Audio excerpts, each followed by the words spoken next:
Salutations, Legion of Doom. Welcome to Podcast the Storm with socially awkward outcasts, crazy weirdos, and all around nerds convene to talk and debate all things pop culture. With me, as always, is my co-host, the nerdy occultist, aka the authenticator, Dalton L. Mortimer. Good evening, folks. Another Halloween come and gone, and slightly depressed about it, but whatever.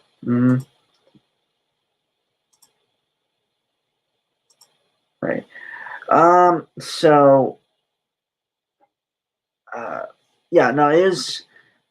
Please let us know how your Halloweens went. Ours were fairly normal. Although I did seem to piss off some of my neighbors by accidentally scaring them. So yeah. Although in your defense, it was Halloween, so maybe your neighbors just need to get the fuck over it. Probably. But yeah, so there's kind of something that I think it will always happen when we do theme months. There was stuff that came through our eyes during the month of October, and that we've selected a few things to view this week, and then hopefully next week we'll be able to cover something more up to date. Yep. All right, so I'm going to pull up the first thing. Second, folks. Okay, so this is from movieweb.com. Watchmen creator Alan Moore thinks superhero movies are a blight to cinema. Comics industry legend Alan Moore explains why superhero movies have blighted society. This is by Niraj Chan. If I've said that wrong, I'm sorry. This is published October 10th, 2020. God, Alan, what happened to you? I'm willing to hear the kind of like Martin Scorsese had. So I'm not. Yeah, but if I mean, as always, the important thing is to actually have the arguments. So let him say his piece. But holy fucking hell, how the mighty have fallen, and they keep finding new ways to fall further. It seems. Right. Okay. So. All right. There are a few names within the comic books industry that are spoken of with reference as Alan Moore among fans and artists. In a career spanning 4 decades, holy shit, Moore created some of the most iconic comic series of all time, from Watchmen to V for Vendetta. In an interview with Deadline, Moore explained why the current state of comic book culture is not one he is personally a fan of. Okay, that I will give that to him. You know, come on, it's taste always change, with the time and stuff. Sometimes, look at us. We don't really like what's happening with a lot of modern day entertainment, so. Yeah, but unfortunately for Alan Moore, a lot of the problem with modern day comics is largely his fault, because he had to do the I'm smarter than everyone deconstructionist route, and comics as a whole still is doing that same stick. Right. Okay. The difference being that Alan Moore, once upon a time, actually had talent and a reason to say the things he needed to say, and modern comic writers don't have nearly as much talent. So they're basically copying Alan Moore, who in turn was kind of undermining comics as they were at the time, and so now we have a mainstream industry trying desperately not to be mainstream. And failing horribly. Mm-hmm. Okay, so let's hear what he has to say. Most people equate comics with superhero movies now. That adds another layer of difficulty for me. I haven't seen a superhero movie since the first Tim Burton Batman film. They have blighted cinema and also blighted culture to a degree. Several years ago, I said I thought it was a really worrying sign that hundreds of thousands of adults were queuing up to see characters that were created 50 years ago to entertain 12-year-old boys. Okay, please. I'm gonna get a drink. Holy fucking hell. I didn't even think that so much wrong could be stuffed into a single sentence. Where do I even begin? Okay. Let's begin with the smallest, most possibly inconsequential thing, but the first thing that jumped out at me. Alan, if you have not personally seen a superhero movie since Tim Burton's first Batman movie, how the fuck do you know whether superhero movies as a whole have artistic merit or not? How the fuck could you possibly know anything about modern superhero movies apart from the fact that they exist if you haven't seen a superhero movie since Tim Burton's Batman? How the fuck does that make any sense? So you are admitting to judging on high something that you have no knowledge of. Instant fail, sir. Yeah, it's I do find it kind of hypocritical because he kind of brought the more quote unquote maturity to comics mainstream, I'd say. When he first came to work for like DC and stuff. Yeah. The British invasion was instrumental in undoing the over-Hamptonization of the Silver Age. Now, granted, I love the Silver Age of comics. Don't get me wrong, the Silver Age of comics is awesome, but by right, it shouldn't have looked the way it looked because the problem that was the Silver Age and by extension the Comics Code Authority was mostly the result of puritanical normative crap sandwiches like Frederick Wortham being like supposed to be made for kids. How dare you have any serious content in them? Expunge them of all the adult content. Wah. Never mind that comics were and are originally conceived to be for everyone, in particular the people of lower class, because, they're cheaply made, hence why the predecessors to comics were originally called penny dreadfuls, dime novels, and pulps. But first of all, Alan, no, these characters weren't targeted specifically at 12-year-olds.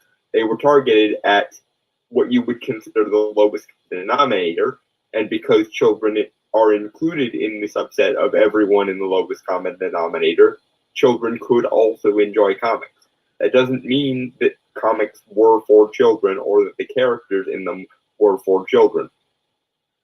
Jerry Siegel and Joe Shuster basically created Superman as a I want to pick up girls power fantasy for themselves.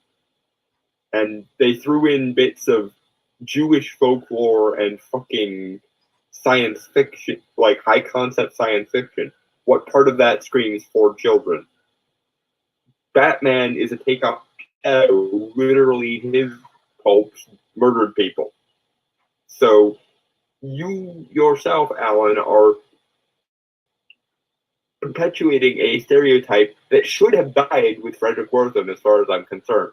Not to mention the fact that even if that weren't the case, you and your contemporaries during the British invasion in the 80s and 90s did your damnedest to show that comics could tell other kinds of stories within the confines of the superhero genre, and now you are disavowing your entire reason.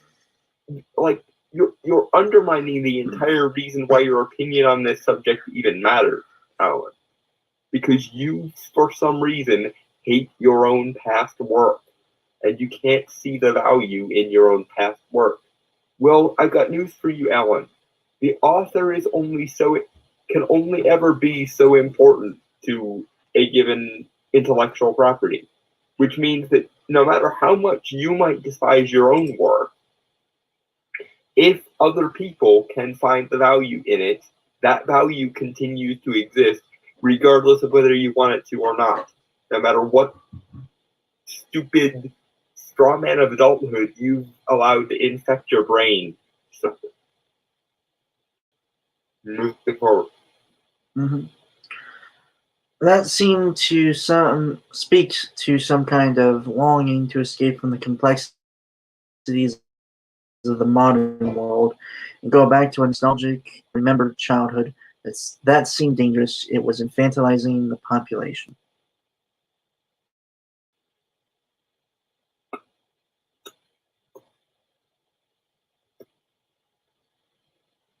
You, Alan, made that entire rationale up in your own goddamn head.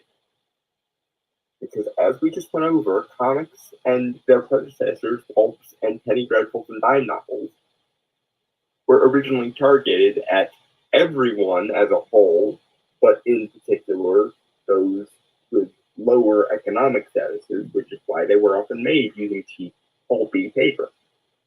They were literally made from extra tree pulp that was made, or that was left over for making more high quality paper in other facilities.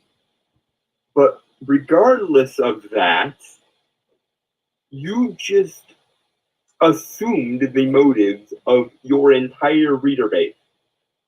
Did it ever occur to you, Alan, that it's not because they want to return to their childhood or some invalidating like that, but it's because they see more layers of the stuff they were exposed to in their childhood and therefore still find that material valuable.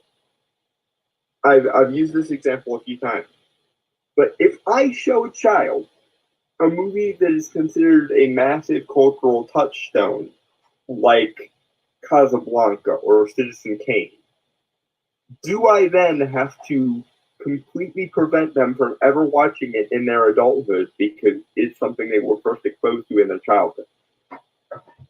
And if your answer is no, which it should be no, because that would be stupid, then why the fuck are you limiting comics to the children who first get exposed to them just because that's when they get exposed to them? You know who comics were also immeasurably popular with, Alan? People who fought in fucking World War II, Alan. Are you going to seriously sit there and tell me that the men who fought and died for our country in possibly the worst war in human history were childish and infantilized just because they happened to enjoy Superman and Captain America, or any other comic book superhero for that matter? Because if you are honestly going to sit there and tell me that the only reason why GIs liked comic books is because they were illiterate, then you will have some explaining to do for the last century of progress or so. Because most good things in our civilization today were either built, established, or founded by people who came back from the wars. And they used comic books to inspire themselves to get through that shit. And if comic books have the power to inspire someone to get through that shit, then you don't have any room to throw stones, Mr. Mole. You can fuck right off with that shit. Moving forward. Okay. Despite writing some of the most iconic comics of all time, Alan Moore famously has a troubled relationship with both his fan base and the movies made that were based on his work. He was so dissatisfied that he removed from the credits. He refused to watch Zack Snyder's Watchmen movie and refused to have anything to do with Damon Lindelof's TV series based on the same material. The last one I can understand, because shit. Yeah, the Damon Lindelof one. But sadly enough, the Damon Lindelof one is the one that Alan probably would like the most, because he's way off into bordering on Antifa territory as far as politics goes. So he might actually enjoy the Damon Lindelof version, which is just kind of sad. But okay, Alan. Once again, I have to point this out to you. But you are not the end-all and be-all of the things you create, sir. In fact, as far as I'm concerned, the goal of every artist should be to create something that is more valuable per square inch than they are as a person. If you are a truly great artist, you will inevitably create something that is more important than you. I'm sorry to burst this bubble for every artist out there who might be able to, listen to the sound of my voice. But your goal as an artist should be to create something more important than you, something that will inevitably overshadow you. And when that happens, and you succeed in creating something more important than you, you don't get to whine and bitch like a 2-year-old. That is your life goal accomplished. That is you essentially getting as close to immortality as we have yet figured out how to be. Because let me tell you something, Alan. Whether you like Watchmen anymore or not, whether you like V for Vendetta anymore or not, whether you like any of that shit anymore or not, I would not be surprised if it is still being discussed by nerds and geeks the world over for at least 300 more years, assuming we, as a society, live that long. But someday, when people get this stupid comics are only for children and can only ever be childish idea out of their heads, and comics are considered a subcategory of literature, just like every other kind of literature, your comics, Mr. Moore, will be the kind of comics that get taught in literature classes of the future alongside fucking Shakespeare. So you do not get to sit there and whine because you succeeded where thousands of other artists failed. Because like I said, every artist dreams of basically becoming immortal through their art. And you, Alan Moore, are functionally immortal thanks to the greatness of V for Vendetta, or the greatness of Watchmen. And you're looking at that near godlike status that you have as a writer, as a creative, and you're shitting on it. And you're shitting on more so anyone who ever liked that. How ungrateful and unself-aware do you have to be that one of the quintessential goals of human knowledge and understanding can be gifted to you on a silver platter without you even realizing it, and then you can go and complain about it for 20 years. Holy fucking hell, Alan. Moving on. Okay. Despite his frequent attempts to distance himself from his comics legacy, Moore acknowledges the current state of comics culture was something crazy. It was largely my adult audience. It was the way that was commercialized. It was the way that was commercialized by the comics industry. There were tons of headlines saying that comics had grown up. But other than a couple of particular individual comics, they really hadn't. This thing happened with graphic novels in the 80s. People wanted to carry on reading comics as they always had, and they could now do it in public and still feel sophisticated because they weren't reading a children's comic. It wasn't seen as subnormal. Okay, for the record, piece of reference here. Back in elementary school, I was still being. I knew that this. I was bullied for being reading comics and knowing about comic book stuff.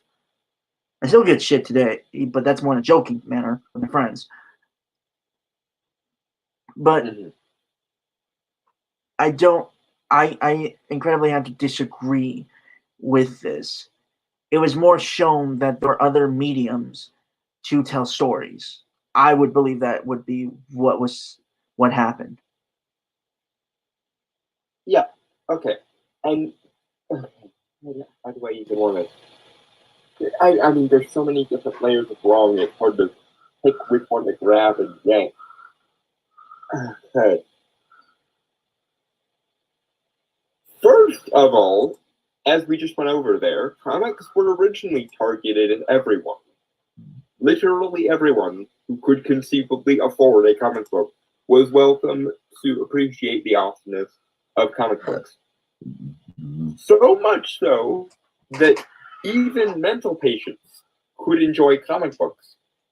And a guy by the name of Frederick Wortham, who was ostensibly a psychologist, noticed this and said, gee, a lot of my mental patients enjoy reading comics. There must be something fundamentally wrong with comics then.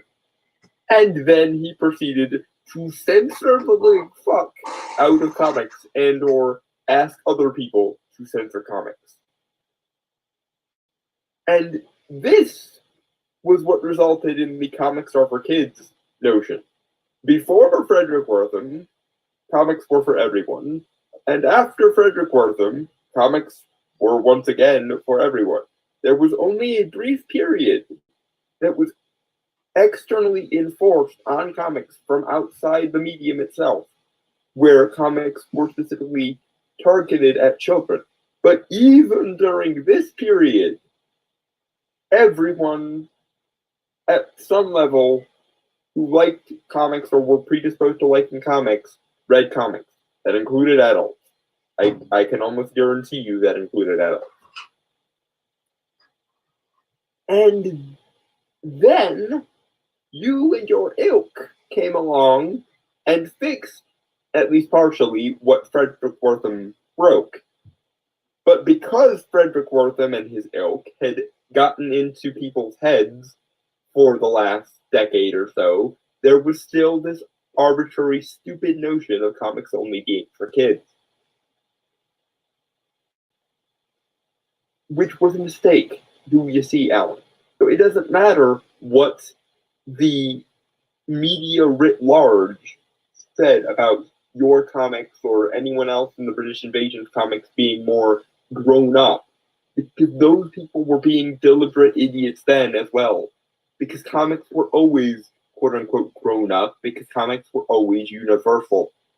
And only by arbitrary external restrictions were they ever enforced to be anything else.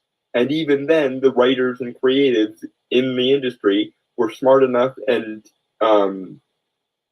good enough artists that even during the Silver Age and its campy over-the-top silliness, there was still plenty of awesome shit in comics that anyone could enjoy. So yeah, I don't really care what, I don't know, the New York Times said about Watchmen being a new kind of grown-up comic, because they're operating under false pretense. Comics were always for everyone, comics were always universal, and barring Frederick Wortham's meddling and the Comics Code Authority, comics would have always been for everybody. And you can get fucked by enforcing the very same wrong bullshit that those people said about your own comics. Will you, Alan, grow a spine and actually stop being so disingenuous to yourself and everyone you've ever worked with? Please, for the love of God. Moving on. Right. This is gonna kill me. Hey, you suggested it. I know. I needed this. I really, really needed this. But still, my God, just the sheer weight of the disingenuous is putting me out of my misery here. But anyway, moving forward.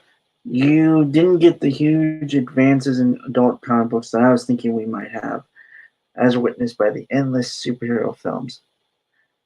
Okay, I won't disagree with him that superhero film, it's not endless. Like, you've said that many times, on the fact that there aren't really that many superhero films. I will say that the content of the superhero films could be better in some cases, but Yeah. that's an But entirely different discussion, obviously. yeah, I don't like his implication here that the superhero genre itself is childish by default, because again, comics have always been for everyone, and for as long as comics have existed, superheroes have basically been the default genre in comics.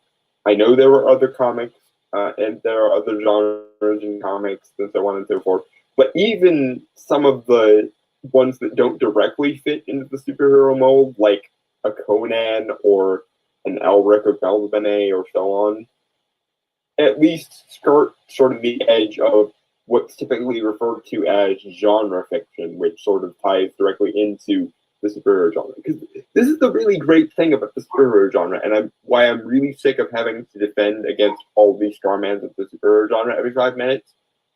But the superhero genre can encompass other genres. You want a fantasy comic in a superhero universe? You've got things like Doctor Strange.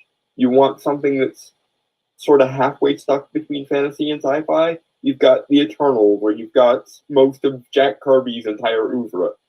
You want something that's more, pulp detective? You've got, your Batman, Joe the Shadows, etc., etc. You want sword and sorcery? There's the, Werewolf by Night, Excalibur, the various Dracula comics, everything that incorporates the Darkhold, or hell, Damien Hellstrom as an example. You want something with gothic overtones in it? Again, you've got Dracula, you've got, werewolves, mummies, etc., the whole 9 yards. You want something that's literally characters from out of literature? Then, look no further than Alan Moore's own League of Extraordinary Gentlemen. This has been done and can be done because the superhero genre is so expansive and so complicated and so, for lack of a better word, nuanced, that any story you can tell, or any story within like genre fiction as a whole that you can hope to tell, you could tell with it in the confines of the superhero genre. And yet, despite this incredible versatility and incredible complexity that is the superhero genre, every 5 minutes somebody goes, but it's with superheroes, so how could it possibly be a serious thing? And normally, I would point them in the direction of Alan Moore's work when they ask me that, but here we have Alan Moore, the guy who made that shit, doing the same bullshit. I can't. Oh, fucking hell.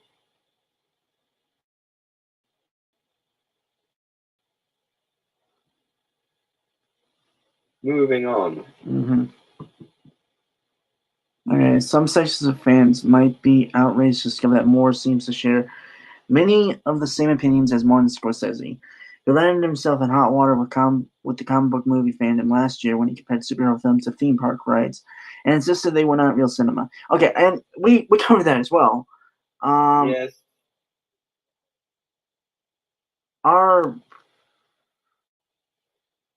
My main thing was he's not entirely wrong. I think mainly the issue is that too many people kind of stick to the classic formula and not really trying to push it and make it grow.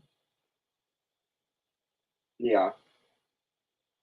My counter argument to that, I believe back then, was the genre is still relatively new. Yeah. So they're still getting their footing. Yeah. And then of course Endgame came out and was extremely underwhelming and disappointing.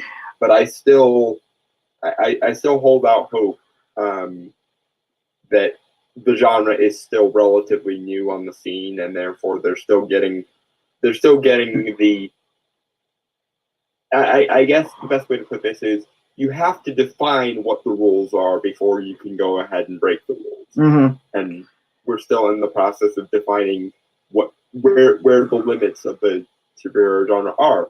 And as I just got done explaining there, the great thing about the superhero genre and why I think it's going to last a lot longer than most people think it's going to is the superhero genre can go just about anywhere. If you can tell a story, you can tell a story with the superhero genre. It can be done. Yep. And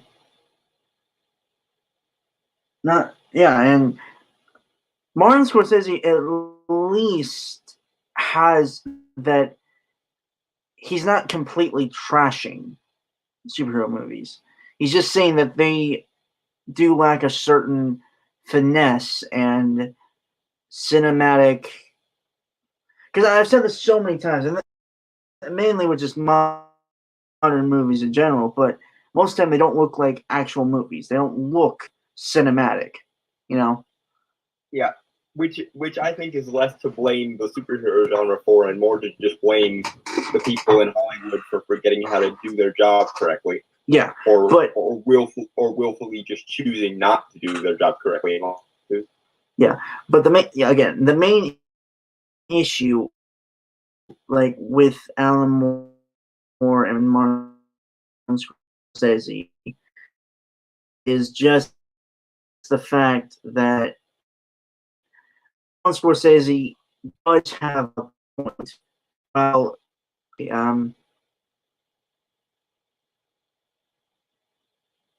the whole genre. Yeah, together.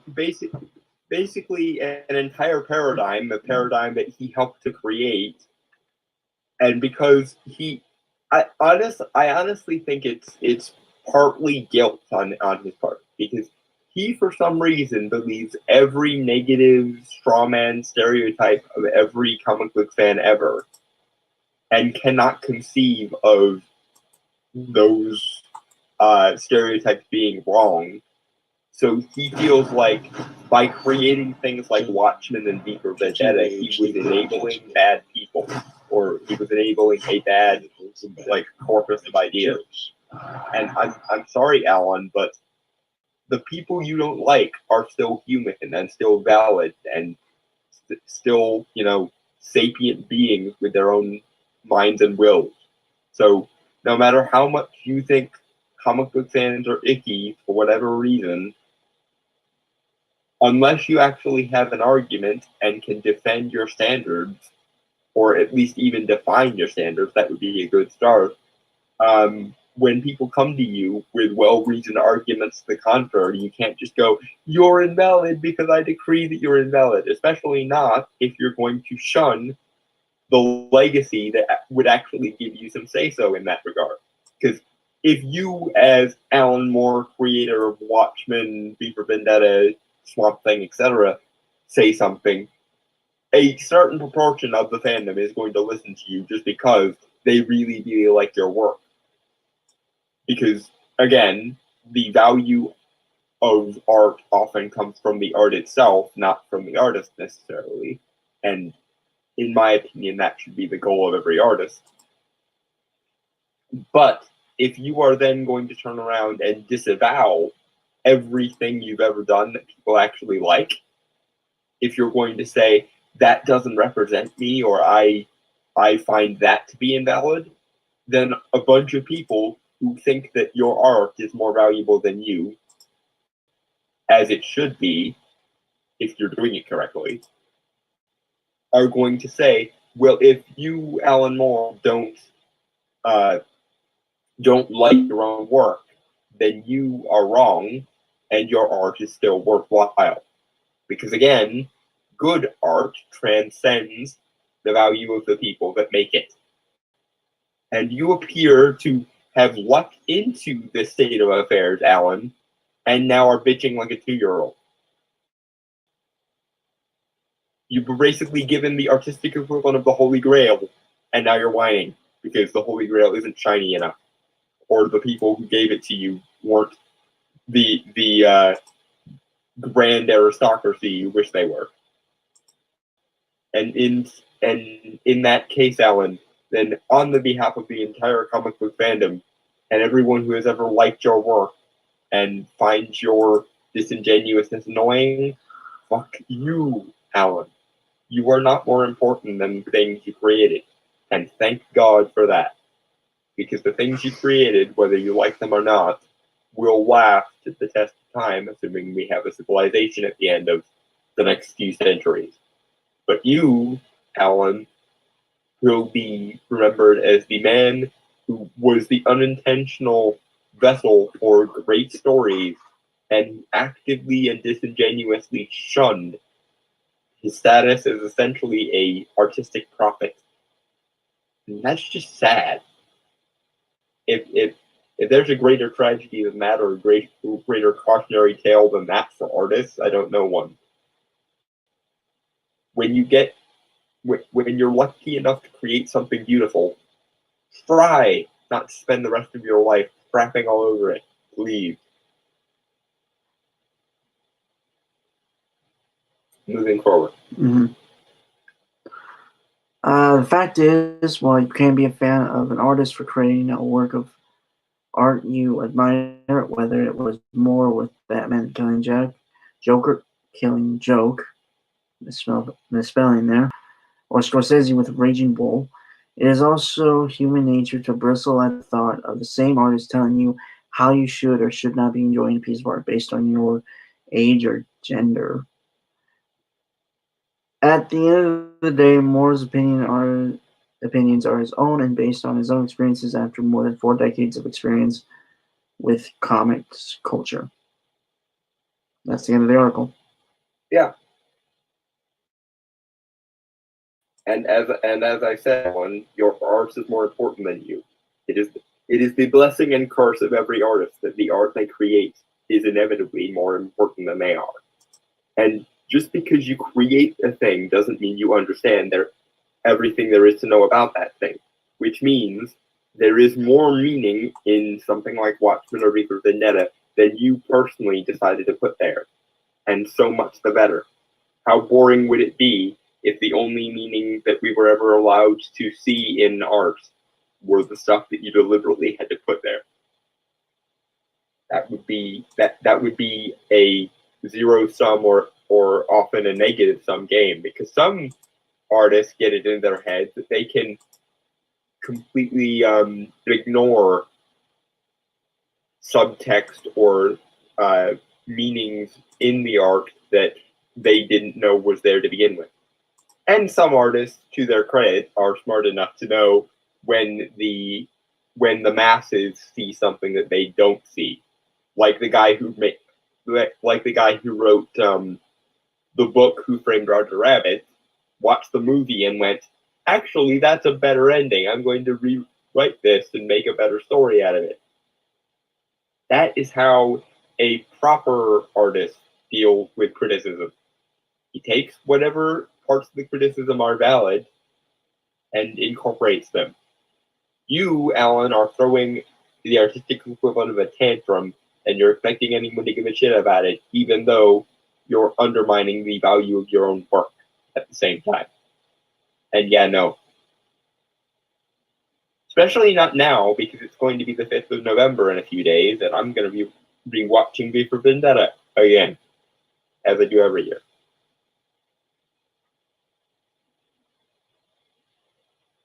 Moving on. Mm-hmm. Okay, so we have 2 things from New York Comic Con, which happened earlier this month, at the first week of the month, I believe, or end of September. Yeah, and I think it was done digitally because, of course, COVID restrictions. Yeah. I think. No, it was. But yeah, we're discussing a good trailer first, and then a bad one, and I'm sure Don has more to say on the next trailer we're going to be doing. But this is the Amazon Prime Invincible series teaser trailer. This is based on a comic by Robert Kirkman of The Walking Dead fame. Invincible, which I am actually reading / have read. Well, I'm currently reading the series. I haven't finished it yet, but I know a lot about it. It is a very good series that, honestly, I'm just gonna say, Rian Johnson should look into for subverting expectations. Ooh, shots fired. Yeah. And I'm not trying to fluff it or anything. It really is a good series. Like, it's lasted for over, I believe, a decade or so. Like, it started in the early 2000s and ended a few years ago, like I believe 2018. But no, Well, it yet another feather in the cap of Robert Kirkman, I guess. yeah. So yeah, this series is coming out, yeah, on Amazon Prime. It has a stellar voice cast, I believe. Like, but we'll get more into it. So let's start. Let me just check something real quick. Yeah, okay. So yeah, shall we, banana? Banana. Son, kids your age think they're invincible. And it holds them back, makes them careless.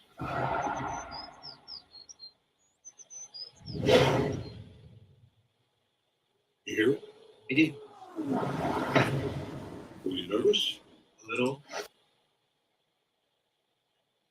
Okay, so since I know you can't see it, Don, I'm gonna do. I'm gonna pull up. I'm gonna pull it up and mute so that I can watch along. Okay, so yeah, we just stepped 20-minute mark. So yeah, it is. For one thing, I gotta say the animation is amazing.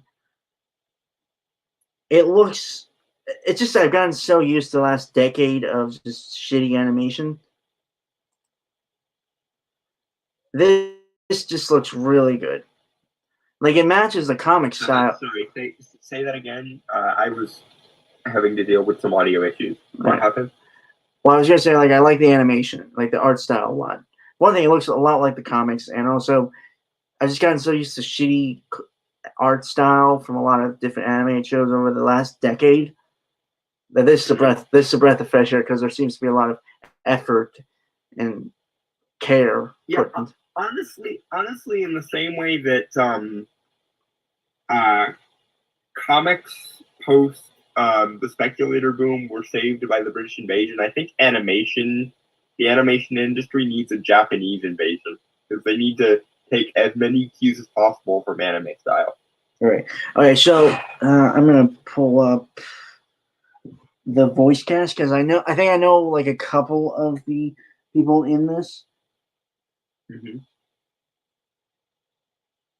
But I believe J.K. Simmons is playing the Superman of this series, Omni-Man. And that character, yeah, I mean J.K. Simmons is always a good choice.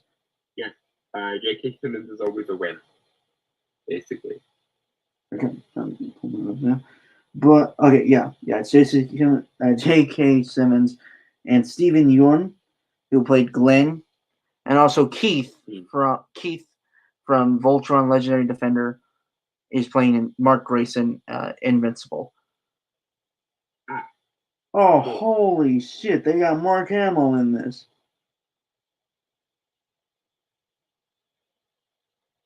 And further in the category of this actor is always a win, Mark Hamill. I know it's actually a really, really good cast. Who is Mark Hamill playing? An Art Rosenbaum, and I don't remember that character, unfortunately. I hope it's a villain so he gets to use the Joker voice again. Just a really good cast. But yeah, so yeah, they actually pulled a shot that's from the stripped right from the comics in the first 20 seconds, which is them playing catch, but they're throwing the ball around the world to each other as they're back to back, which is. And I remember watching so many like documentaries and interviews from Kirkman talking about Invincible, where the idea was to treat the extraordinary as the ordinary. Mm-hmm. Because, and they played a lot with the tropes that came with like superhero stories, and always put them on their heads. That's kind of why the series ended, because the whole trope of going on forever even after the creator. They thought it would be just a good idea to just leave it with a conclusion. For one thing, a conclusion that just works immensely. Well, I hope the conclusion works. Yeah. Sadly enough, the first thing that popped into my head when I was watching them play ball like that was, unfortunately, in Twilight, there's a similar scene with the vampires playing baseball and using superpowers for it accordingly. Right. But yeah, no, I like that they really are sticking with the comics, though it's kind of similar with The Boys in regards that I don't want them sticking so closely that basically you can just read the comic along with the show. So I'm hoping they can do some things that will really twist, because here's the thing about Invincible. It is the plot twist personified. Yeah. Like, you really never know where it's going to go. And that's always like been... it was ghost written by M. Night Shyamalan the whole time. Yeah, but it's a good series, and that's why it works, because you never really know what's going to happen. But yeah, no, I'm just so curious on what they'll do, because I will be kind of disappointed if they do it beat for beat. I mean, granted, it's like a, I don't know, 40 volume story or something. Yeah, so even if they wanted to do a beat for beat rendition, it would take a long time. Yeah. But other than that, shall we banana? We shall banana. A little.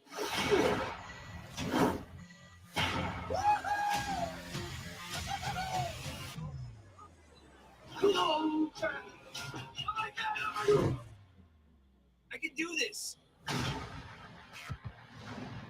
I need something to punch.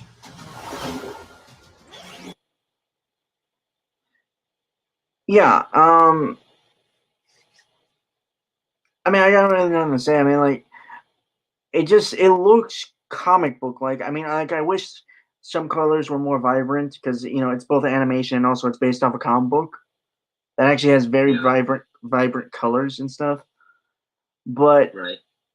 I mean, we got like like the animation, the art style and the animation kind of reminds me of like Young Justice,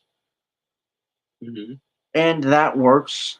I'm hoping when they go to space, because it becomes like a space opera later on in the series. Spoilers. Fun. Yeah, I hope they do start to take liberties with like the color and make it more like kind of. I don't want to like do the real comparison, but like kind of a Jack Kirby cosmic look of some kind. That would be a nice touch. Yeah. Yeah, and, just really colorful and vibrant is really what I'm saying. Because it really looks kind of like a classic. It basically just looks like a live action background with animated characters on them. There's no. It's just like it's a little like the backgrounds are kind of bland to me. Again, that's just like a nitpick for me. It's just because like the comic itself, again, like it gets vibrant, it plays with color a lot, and it's just like a good series, and I want justice done for it, and so far I think it's going to be. I'm just also kind of scared. That's not. Yeah. Whenever you like something, there's always that double-edged sword of, oh God, I hope they get it right, but maybe they won't get it right, and yeah, it's a intricate dance of expectations when you like something and it gets adapted. Like, yes, they're finally adapting this, but oh my God, if they fuck it up. All right, shall we banana? We shall be now. This is the beginning of a long journey for you, son. The thing is, you're different. You actually are.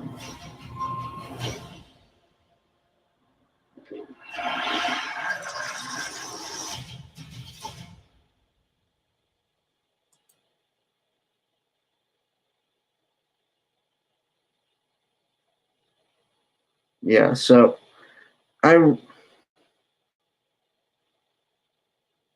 nothing really to say. Like it looks good, and I feel like we gotta review it. Yeah, we'll definitely have to review it when it comes out. Yeah. When is the release date supposed to be?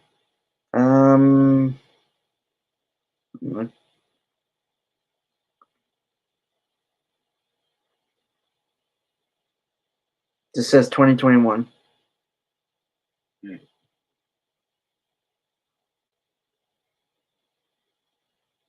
Okay, give me a moment while I pull up our next trailer. Which trailer is that? So I can pull it up on my phone as well. The Watch. Alright. I believe it's supposed to be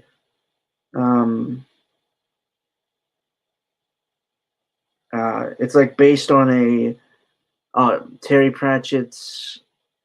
It's an adaptation of Terry Pratchett's Discworld comics / fantasy novels. Oh my god. It's that watch? Yep.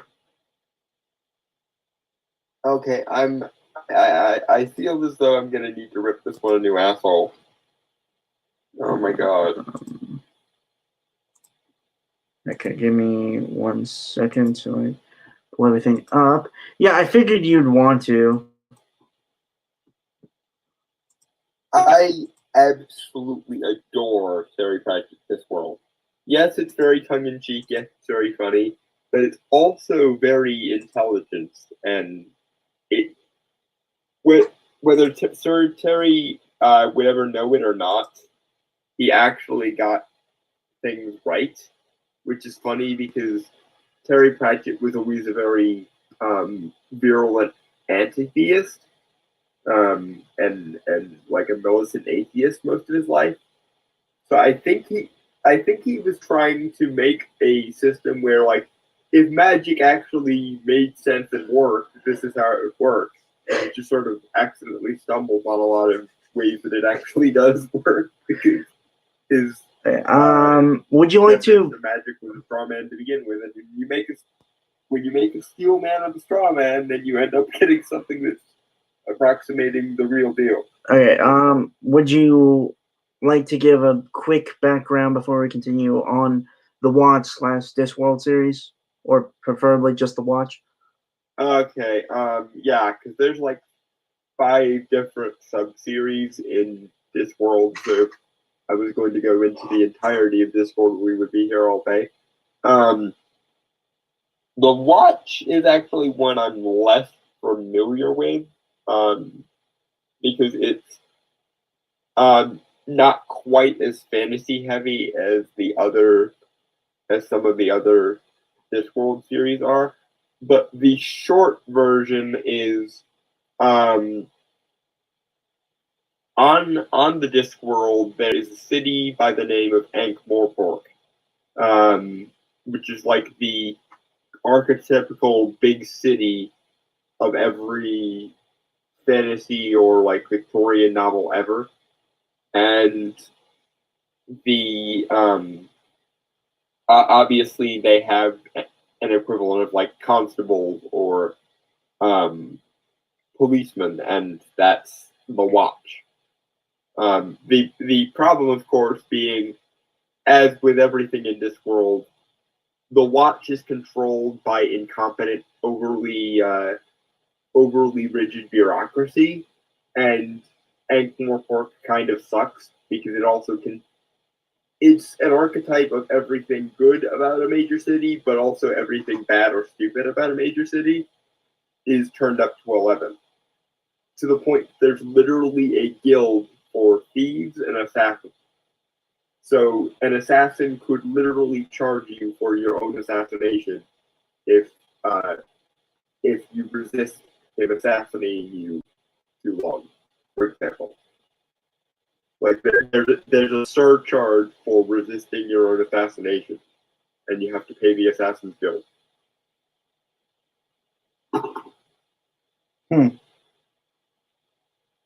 I will say that the dislike to dislike ratio is pretty funny, and that you will enjoy, Dawn. There is some kind of mercy in the universe. Yeah. Yes. 1.8 thousand to 6.2 thousand.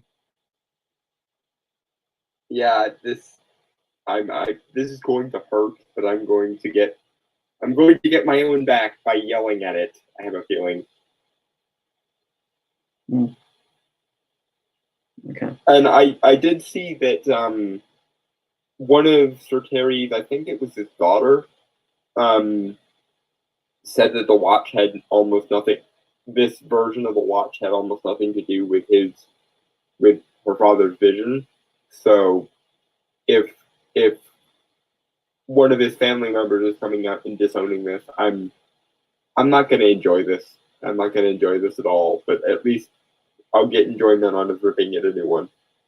So, banana. Banana.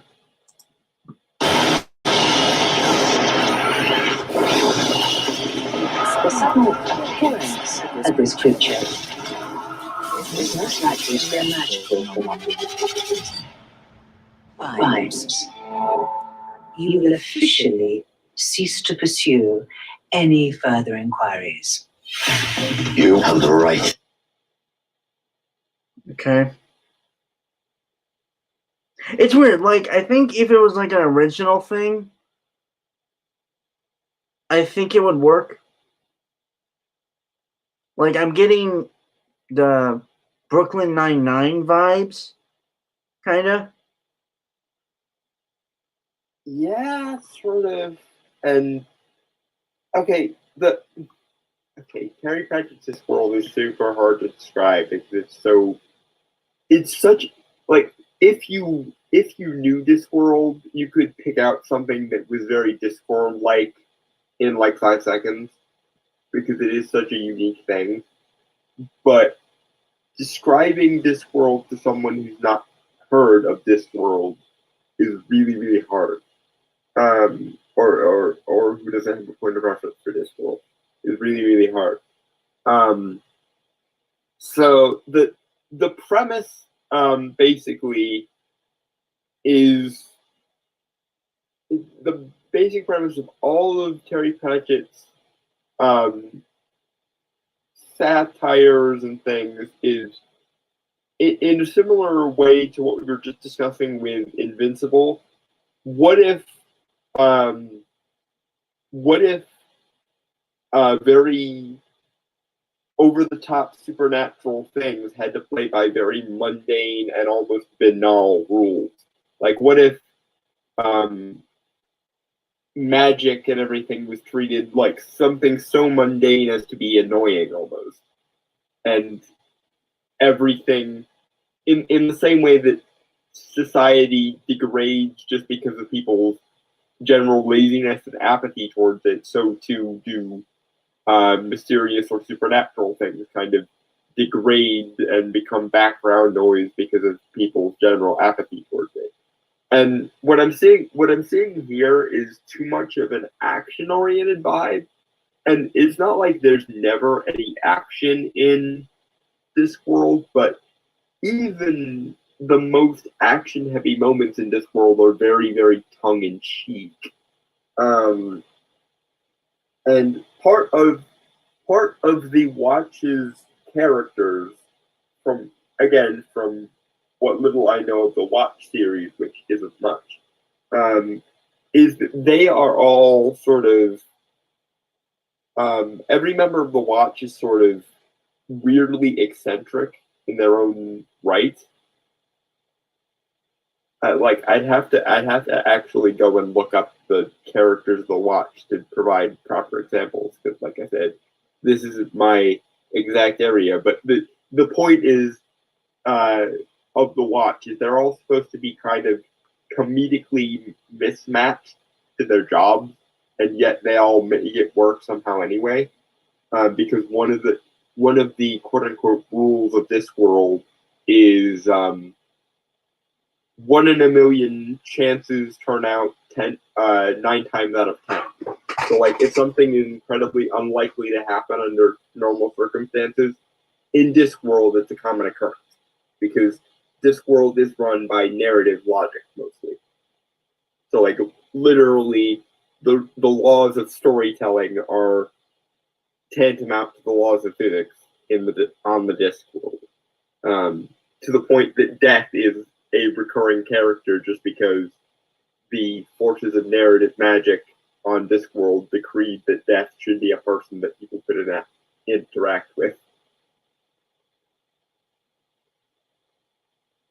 Okay.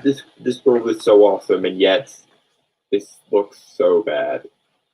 See, again, Okay. I think the main issue is because it's tied to something so synonymous as Discworld. Mm-hmm. That is why it's going to fail. If this was actually an original thing, I think it could work. It could, but I'm getting like almost Victorian Bright vibes from this. Like if someone took the movie Bright and made it into like a Victorian equivalent of it. And it's not like that not. Like I could see a version of an adaptation of a watch where that worked. As kind of having it being like the Victorian equivalent of like a buddy cop comedy, but like there seems to be none of the unique flavor of the Discworld, and it's not like they haven't done really good adaptations of the Discworld before. Like one of the best is an adaptation of the book The Witches, which is sort of Terry Pratchett's take on Shakespeare tropes. And that was just animated, and they basically lifted the entire movie from the book. And it's not like they haven't done good Discworld stuff in live action either, because there's a really great 2-part Christmas special based on Terry Pratchett's Christmas Discworld book, which is called Hogfather. And that was almost that was almost taken directly out of Terry Pratchett's head, and he said as much. Like when they made the Hogfather live action movie, he approved of it, and they used that set. They used that set and those locations multiple times for other Discworld projects. So I'm just left wondering, why didn't they just take what Hogfather did, or take what The Color of Magic did, which were both live action adaptations of Terry Pratchett's Discworld, and just use that same aesthetic? Why did they feel the need to cheapen it so much? And that's the thing; it looks cheap, and unfortunately, you can't do Terry Pratchett's Discworld on the cheap, because even though the whole premise of the world is kind of everything is haphazardly thrown together and dilapidated, it takes honestly a certain level of expense to make something look playfully cheap and dilapidated, like noticeably, deliberately out of order. Because when buildings are like literally hunched over because they're collapsed towers of old castles or something, you have to make something that looks like a dilapidated old tower that also can withstand the pressure of actually standing, which, because we don't have the kind of narrative rules that the Discworld has, takes some engineering know-how and shit. So yeah, it looks cheap. It looks overly dramatic. It looks overly serious. It's missing any sort of Discworld flavor, and I hate it. Okay. No, we still gotta finish it. So. Yeah. Banana. Banana. To remain silent.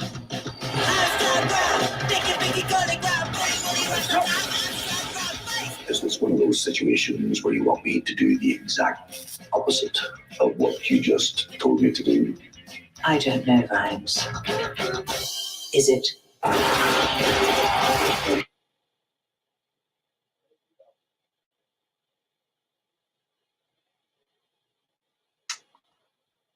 Yeah, no, I don't know why, but it just seems very much like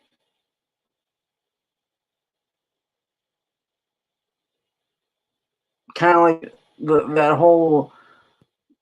It's like the modern trope with a lot of like these kind of shows, where it's like it's got to be funny all the time, and it's mainly just like randomness, absurdist humor.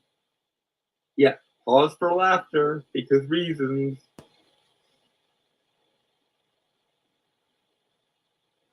And like, it's not like humor wasn't a key part of Discworld because it is.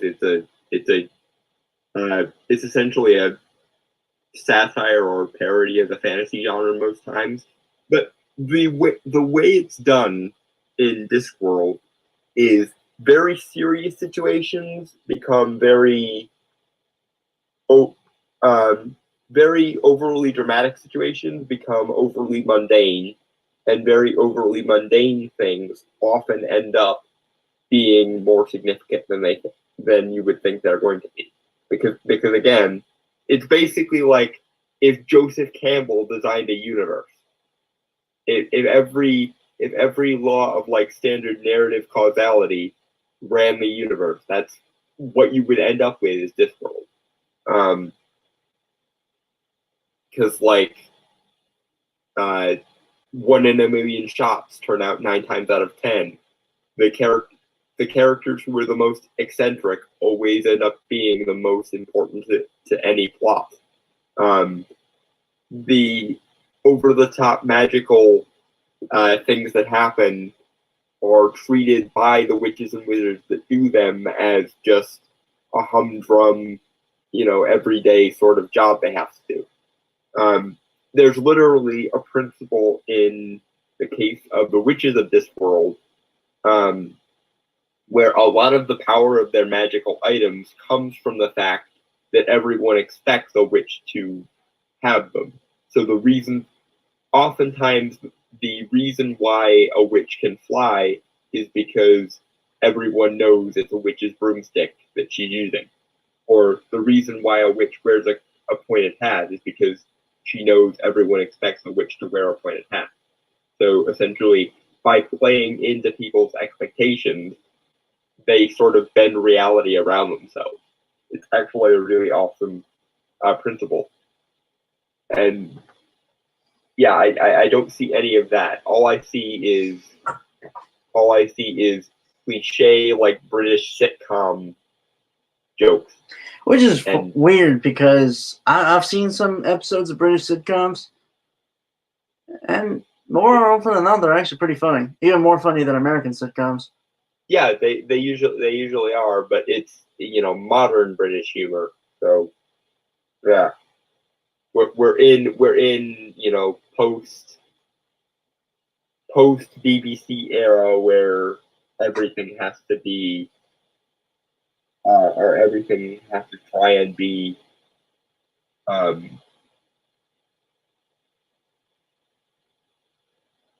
I don't even have to phrase this. Like, there aren't any more Monty Pythons in the works anymore. It's all trying to. It's trying too hard is basically what you're trying to say. Like trying too hard to be funny. One sec, folks. We have technical difficulties.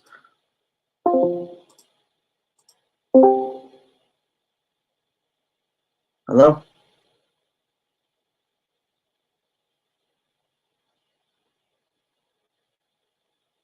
One sec, folks. This is. This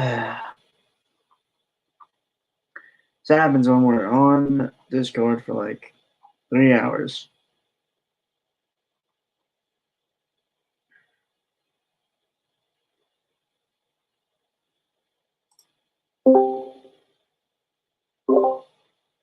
Hello, Dalton. Dalton? God damn it.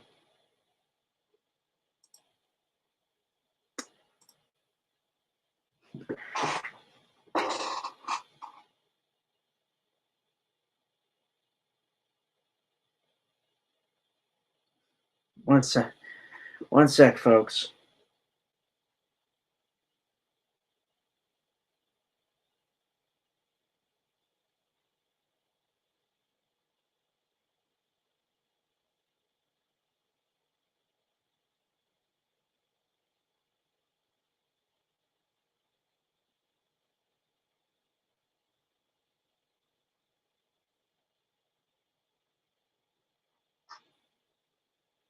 Oh,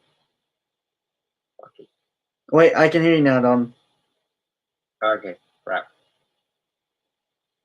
Okay, I don't know where I lost you. well, I think I cut you off saying like they're trying too hard, like in like the British humor.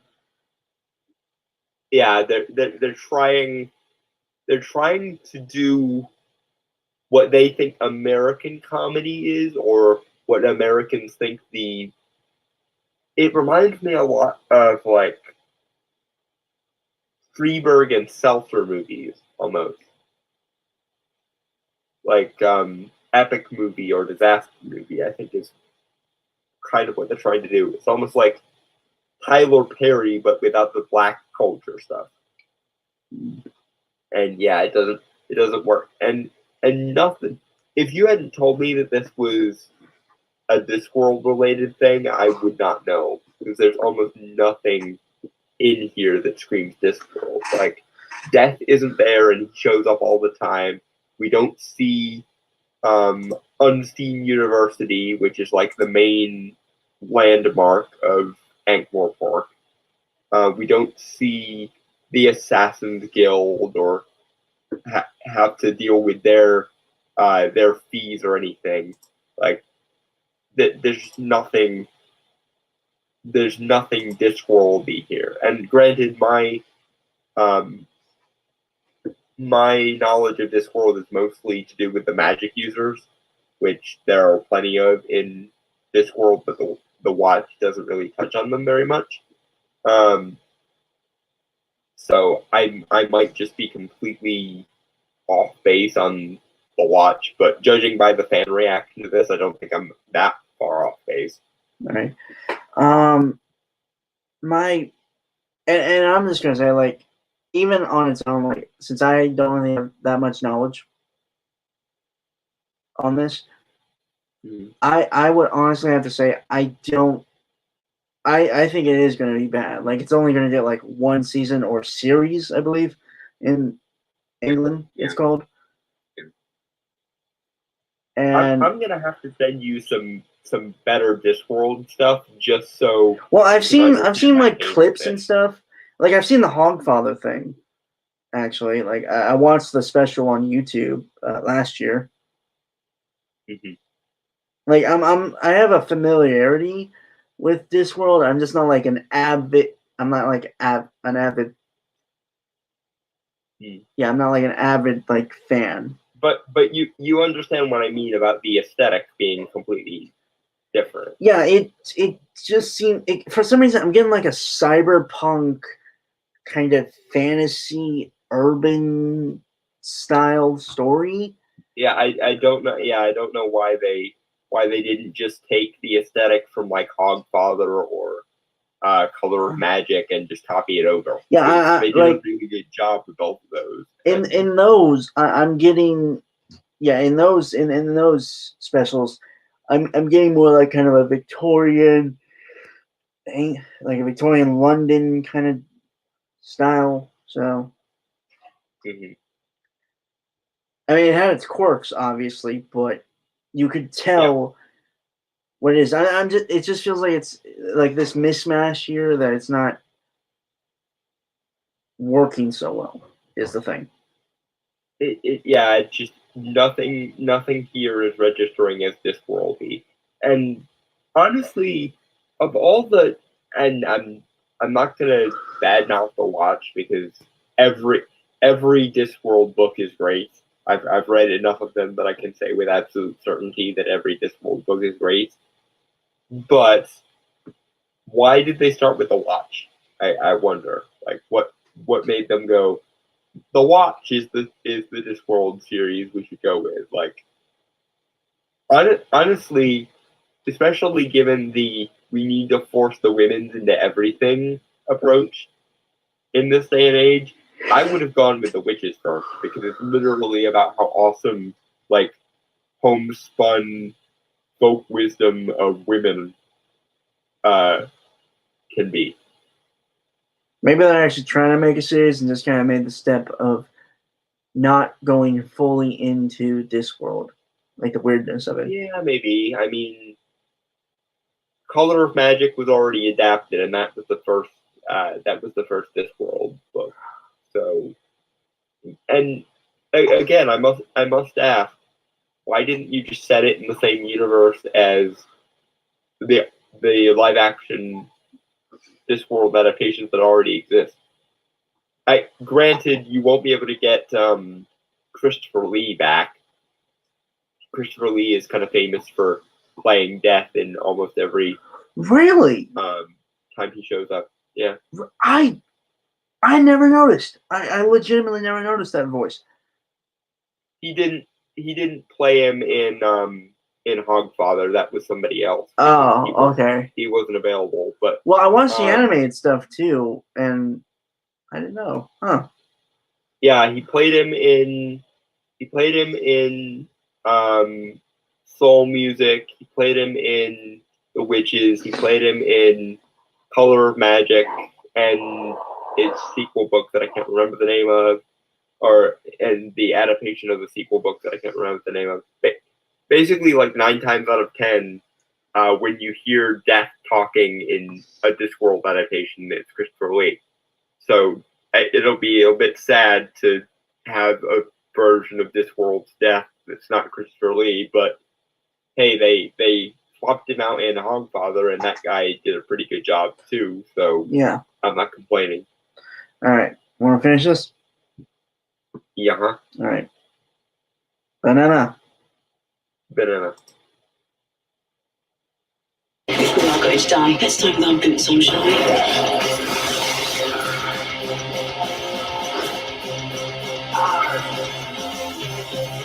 Something wrong with your hand, Williams? No, sir. No, nothing at all.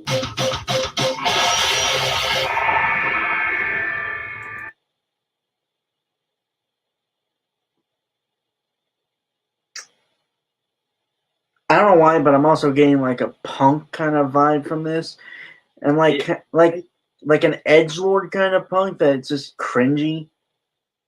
Wait, okay. If this were okay, I could actually see that soundtrack working if this were an adaptation of soul music, because that literally is about Terry Pratchett's take on what if rock and roll existed in a fantasy setting, like a medieval fantasy setting. Which actually sounds cool, to be honest.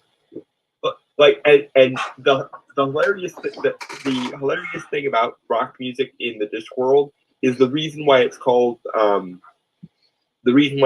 rock music is because their drummer is a troll, and trolls in Discworld are made out of stone, and so sometimes when people are being less kind to trolls than they should be because they're like 8-foot giants, but whatever, they refer to trolls as rocks. So when the main character of soul music is creating his band, given that their main drummer is a troll and he's trying to reclaim the slang word for troll being rocks, they call their band the band with rocks in. And then their music gets labeled as the music with rocks in, and then it gets turned into rock music. So yeah, Neat. Discworld is fucking hilarious. Yeah. All right, so let's finish this off. Let me get to something positive. All right. Banana? Banana.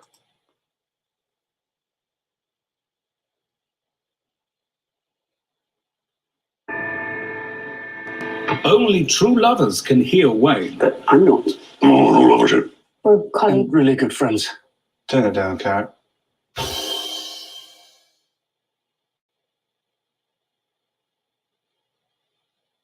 Nothing. I feel nothing. It's not that hard to be funny using Terry Pratchett. Hell, he and Neil Gaiman wrote Good Omens together, and they've already adapted Good Omens correctly. So what the honest fuck? Did people just not care?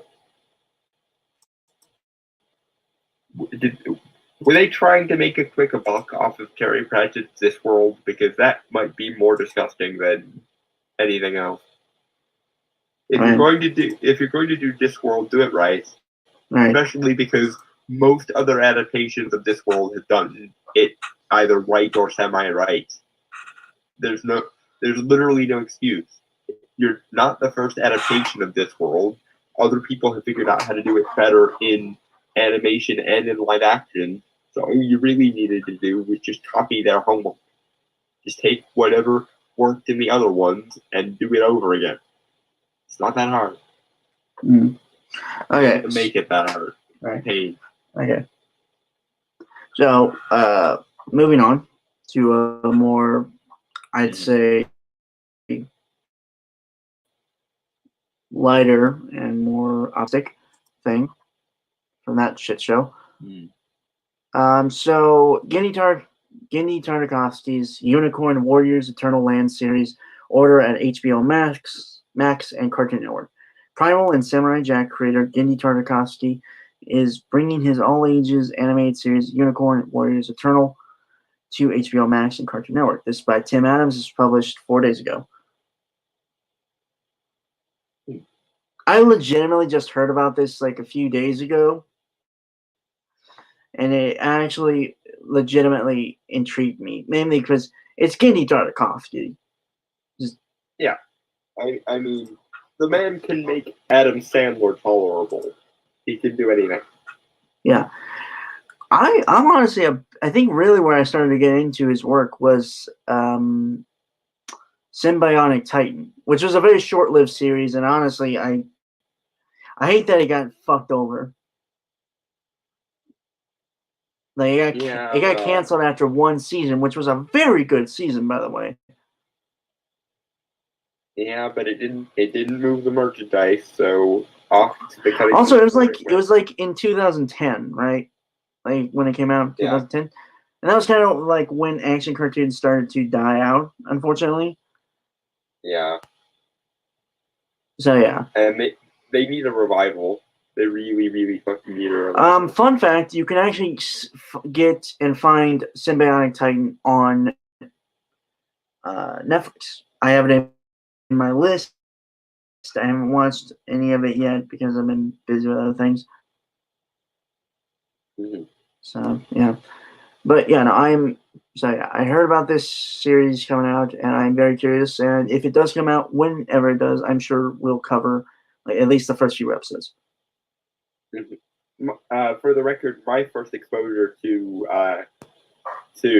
Gendy was probably Dexter's Lab. That was the first Gendy thing that I remember loving as a kid. Right. Okay. So HBO Max and Cartoon Network have given a series order to Gendy Tartakovsky's New animated series, Unicorn Warriors Eternal. For the record, that's an interesting name. Like, it grips you with the name already. Like, It's now weird. that I know he's going to be touching on unicorns and stuff, I almost want to see Genndy Tartakovsky and Guillermo del Toro work together on like a crossover between the Tales of Arcadia universe and this new universe. Right. You know what's interesting to me? Like with Genndy Tartakovsky's work, the titles of his series and like shows he makes, and like the movies too, they are often like kind of these out of left field titles that are just automatically enticing. Yeah, it's like an elevator pitch. They're so weird that it's just like, I need to know what this is. Yeah, it's and like why.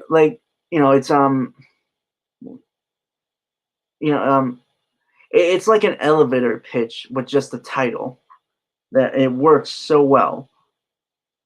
Yeah, just immediately you have my attention. Tell me more. You got Dexter's Laboratory. You got Powerpuff Girls. What? No, didn't create that. He didn't create that. He worked on it. He didn't create it. Yeah, I don't think that was his. Yes. I know Dexter's Lab was his. Samurai Jack was his. Yeah. Okay. So Dexter's Laboratory, Samurai Jack, Primal. I haven't watched that. I've heard things about it. No, Dalton. Symbiotic Titan. I haven't seen it either. I need to actually go and bother to see it. Yeah, I've seen some stuff on YouTube, like the trailers and stuff, and like some clips. It looks good. Like for one thing, he's got his art style. His art style is always so unique and expressive. And like also Hotel Transylvania, like just like something that could be a silly concept and not work for any other person. Genndy Tartakovsky makes it work. Most of the time. Like I said, he managed to make Adam Sandler and company tolerable in the modern era. So fair enough. He can do anything. Yeah. All right. So, inspired by myths and lore from across the globe, Unicorn Warriors Eternal is an inclusive, all-ages animated series that follows a team of ancient teen heroes as they work together to protect the world from an unforeseen omen. I will pay all the money if this crosses over with Samurai Jack. Okay.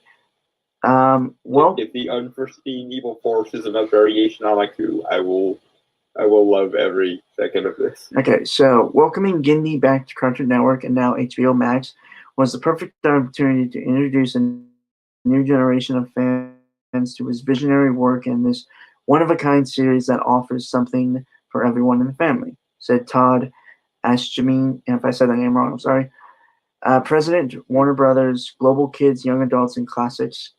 Genndy is a deeply respected creator whose visual storytelling has inspired our audience and our community.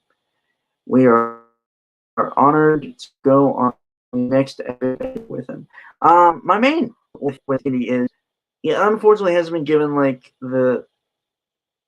whenever he does these stories and ideas, while they have this bright fire when they really kick off and start, for some reason they always die too soon. I mean, sure, Samurai Jack got a revival and finished the story with season 5. But I really would like Symbiotic Titan to come back because that story had a lot of potential, and I'm just... Yeah. Dear network executive, when Genndy Tartakovsky comes to you with an idea, you just say yes. You give him a blank check and you say yes, and you give him whatever he needs to make this thing happen. Right. All right. Thank you later. Yeah. 25 years ago, Dexter's Laboratory was Cartoon Network's first original series. It launched an incredible creative relationship that continued to prosper throughout the years, Tartakovsky added. Today, I am so proud and honored to be able to create an animated series for HBO Max and Cartoon Network. and start a new relationship, fostering more bold and original storytelling. Unicorn Warriors Eternal is going to be crazy cool, and I can't wait for people to see it. And again, like I have to say that another thing is not just the art style and just the the creativity that goes into this, into every project that he does, and the passion that you see with the final product. And again, I always say this is when someone puts their heart and soul into something, you can just feel it. Like you can't really describe it, but you feel it. Yep. And that's what I like about Genndy Tartakovsky, because he always puts everything into each project he does. There's not a single project that he does that he doesn't do that with. Okay, so which makes it even sadder when something like Dexter's Lab gets reworked by Cartoon Network in the later seasons for no good reason. Yeah. But yeah, the more I see of Genndy Tartakovsky, the more I want a crossover between Genndy Tartakovsky and Guillermo del Toro. I don't even know what they would make together, but I want them to make something together because it would be so awesome that my brain would fry. Right. Okay, so they have the synopsis here for Unicorn Warriors Eternal. All right, so Unicorn Warriors Eternal follows a team of ancient heroes protecting the world from an ominous force. Throughout history, unicorns have symbolized the virtuous, appearing to ensure that goodness reigns. When the reawakening of our heroes comes too early, they find themselves in the bodies of teenagers. Damaged as a result, the memories of who they are and the history of the unicorn over the centuries have been lost. Some of their magical abilities weakened and fragmented. Not only do they have to protect the world against the prevailing darkness, they have to do it while navigating the unexpected laughs and humor that come with teen angst and emotions. See, it's weird. Like, it sounds stupid and it wouldn't really work. But it's Genndy. Yeah, and so he makes even the most stupidest things. Like again, the most stupidest sounding things epic and awesome. Like the first Telltale Transylvania movie, because I haven't really seen the others. I mean, I saw the second one and it was fine, but the first one, it's amazing and it's emotional. Yeah, a Happy Madison movie managed to be that. Yeah, because Genndy was involved.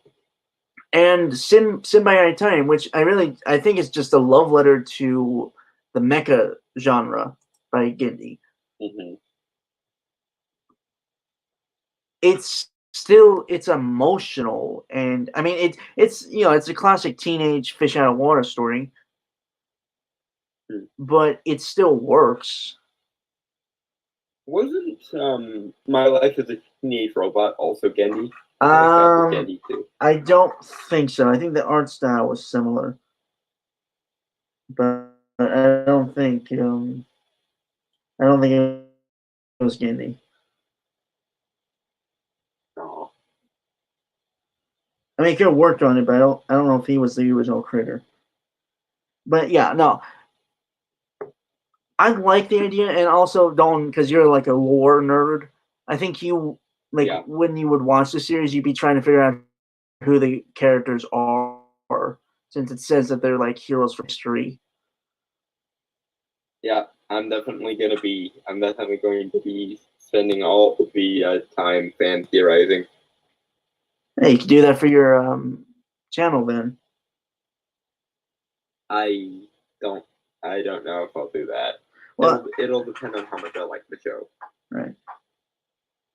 But no, like I said, like Genndy Tartakovsky is like one of those creators. For one thing, is very good a lot of the times at visual storytelling more than anything, and that's kind of a rare thing, especially in like animation, where most of the time you have characters just standing around talking because animation.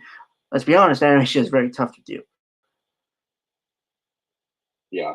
but he's always been able to direct things through action and like characters through action and stuff. Even like shows that are more serialized, like a Symbiotic Titan. He has this way of being able to convey things visually. You know, the whole show don't tell. Even in like dialogue scenes. Like he's in And so much of his humor is also very visual as well. yeah. Like, I mean, how many great moments in Dexter's Lab, for example, were caused by him just standing there smoldering because something blew up in his face, and that quiet moment of just hearing the smoke roll off him. Yeah, and I feel like I had to bring up the that one episode from Samurai Jack, which is like an homage to Cowboy Bebop. I can't remember what it was called though. You know which one I'm talking about.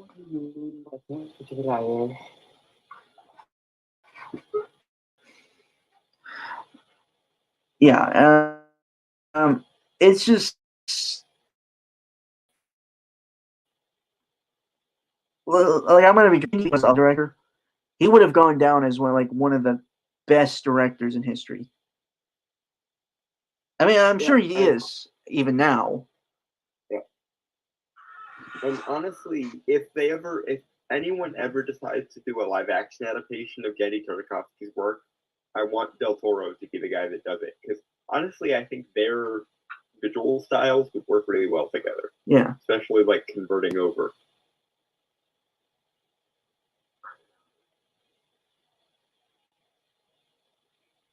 I'd probably pen the script, maybe.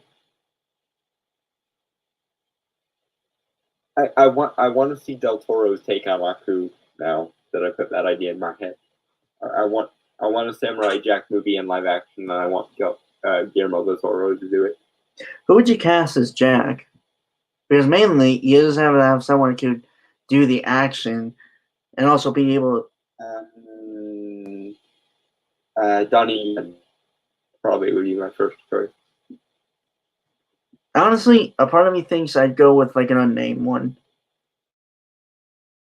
A name like an unknown actor. Well, yeah. You asked me to come up with a casting choice, and I obviously had to go with one I had heard of.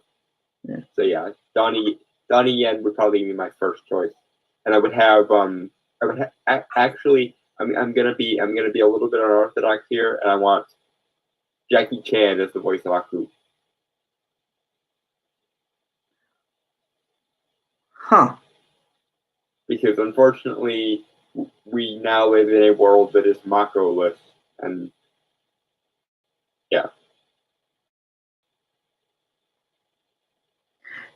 I'd honestly go with Keith David for Aku. I realize that's like too deep of a voice and stuff, but I think he has that menace, and he's also very funny.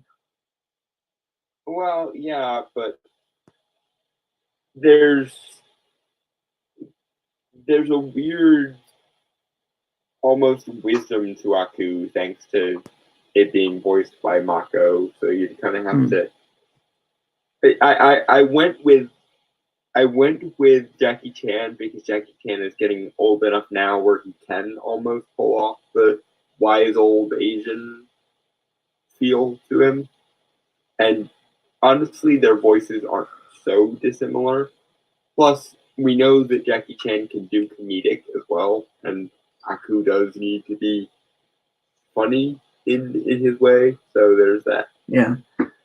But other than that, I'm looking forward to the series, and again, like when it does come out, we are going to review first few episodes. We might make it.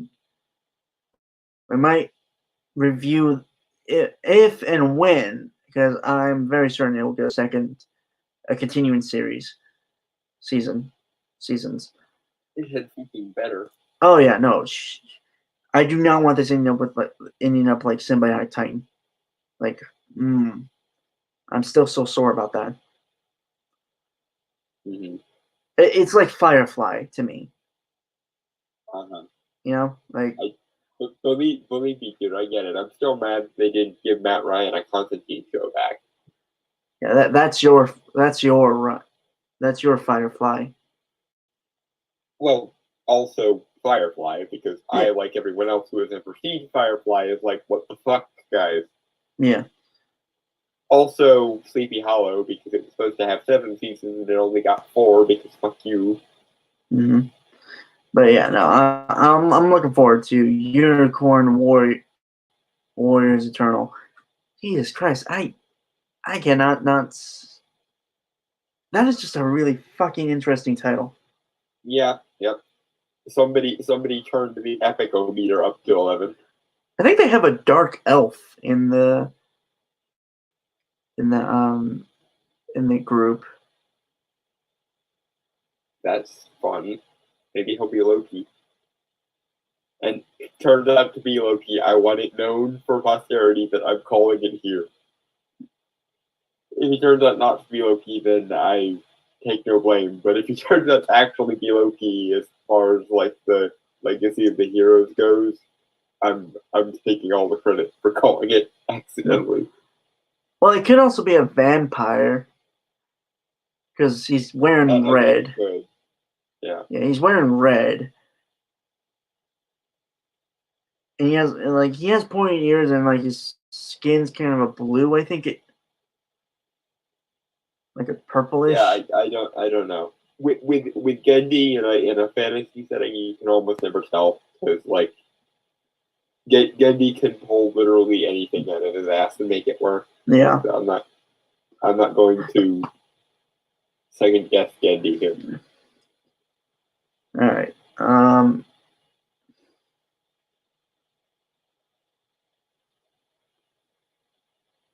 Yeah, I got nothing else to say, to be honest.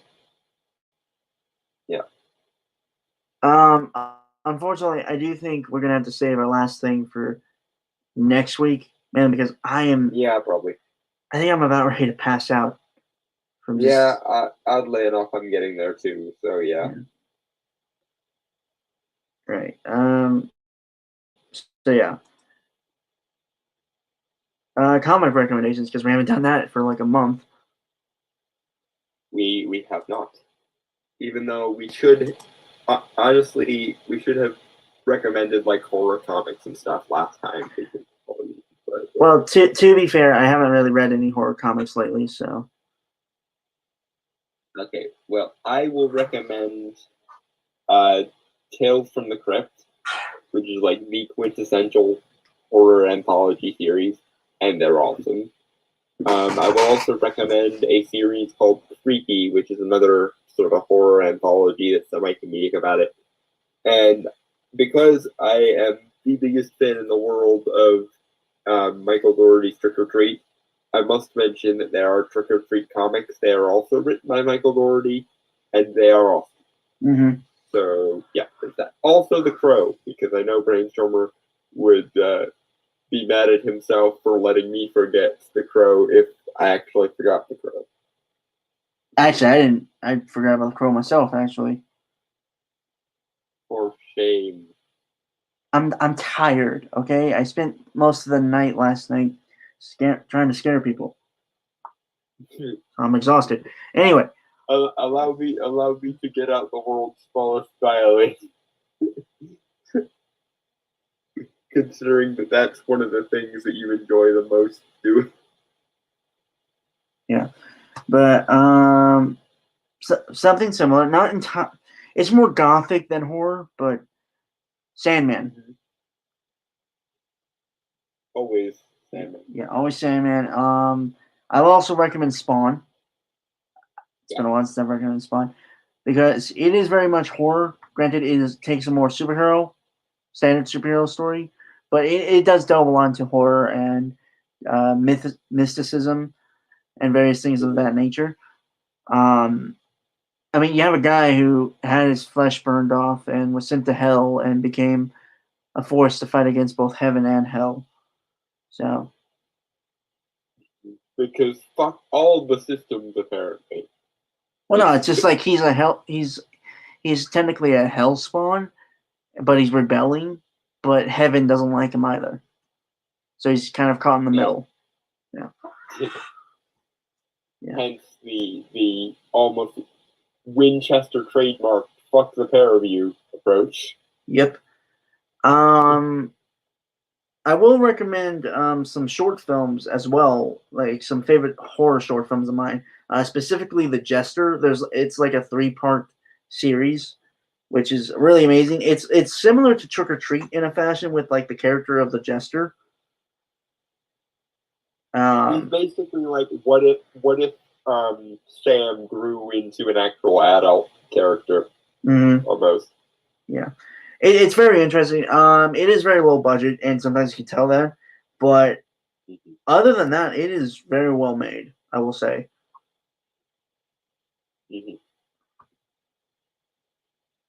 Yeah, I got not really else to say, to be honest. Nope, yeah, either. Yeah. So yeah, those are our comic recommendations, guys. We'll see you next week, and we'll talk about some other stupid shit. So with that, folks, I want to say goodbye, adios, aloha, auf Wiedersehen, sayonara, peace, cheers, and